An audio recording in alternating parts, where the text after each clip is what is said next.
नमस्कार विद्यार्थी मित्रांनो, आज आपण इयत्ता दुसरी विषय मराठीची कविता कणभर तीळचे वाचन करूया.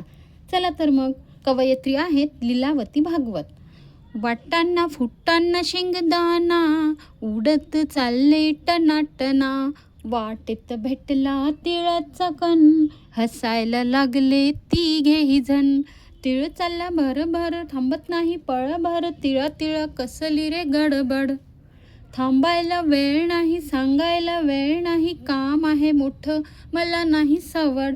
ऐक तर जरा, पाहा तर खरा, कणभर तिळाचा मनभर नखरा. बघा तरी थाट, सोडा माझी वाट, बघूया गंमत करूया जम्मत. चला रे जाऊ याच्या बरोबर, वाटांना फुटांना शेंगदाणा, उडत चालले टनाटना, वाटेत भेटला तिळाचा कण, हसायला लागले तिघेही जण. तिळ चालला भराभर, वाटेत लागले ताईचे घर, तिळ शिरला आत थेट स्वयंपाक घरात. ताईच्या हातात छोटीशी परात, हलवा करायला तीळ नाही घरात.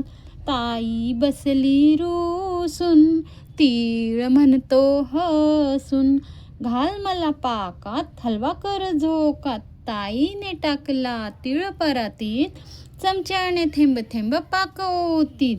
इकडून तिकडे बसली हलवीत, शेगडी पेटली रसरसून, वाटाणा फुटाणा शेंगदाणा गेले घाबरून. वाटाणा फुटाणा शेंगदाणा, उडत चालले टनाटना, वाटेत भेटला तिळाचा कण, हसायला लागले तिघेही जण.